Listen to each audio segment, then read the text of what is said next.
3 weeks of protests, members of the public assembled for a different kind of gathering to remember those killed during the protests, memorializing them in song and dance. The concert to remember those who died during Kenya's nationwide protest started with the national anthem. This was followed by performances by a cross-section of Kenyan artists. They kept the mostly youthful crowd on their feet, but the reason they were all here was never too far from their minds. Protesters had taken to the streets to make clear their strong opposition to the Finance Bill 2024, which would have led to significant tax hikes. This quickly changed into protest to air their other grievances.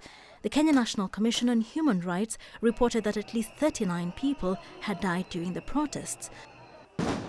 Local activists, however, put the number at 41, citing 2 additional deaths. Stephen Onyango came to remember a friend who had died during the protests.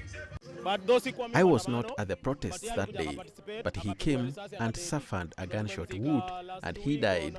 We just buried him last Friday. Others, however, told us they were here for protesters they hadn't met but felt connected to. I didn't really know them well, but some I had run into. This is a special day that we have set aside to remember them. These are some of the people we were on the journey with. Unfortunately, some lost their lives, and we feel that it's only fair if we are able to come together and have a remembrance. The wooden crosses bearing the names of the dead reminded them of the deaths. On Friday, following the protests, Kenyan President William Ruto held a live conversation with the public through the X Spaces platform. During the session, he promised to take measures to address a number of grievances. The government had earlier promised to withdraw the contentious Finance Bill 2024.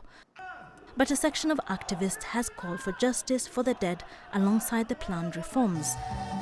On Sunday, as the activists sang and danced and remembered, the path ahead seemed unclear. Wilkis Anyabwa, CGTN.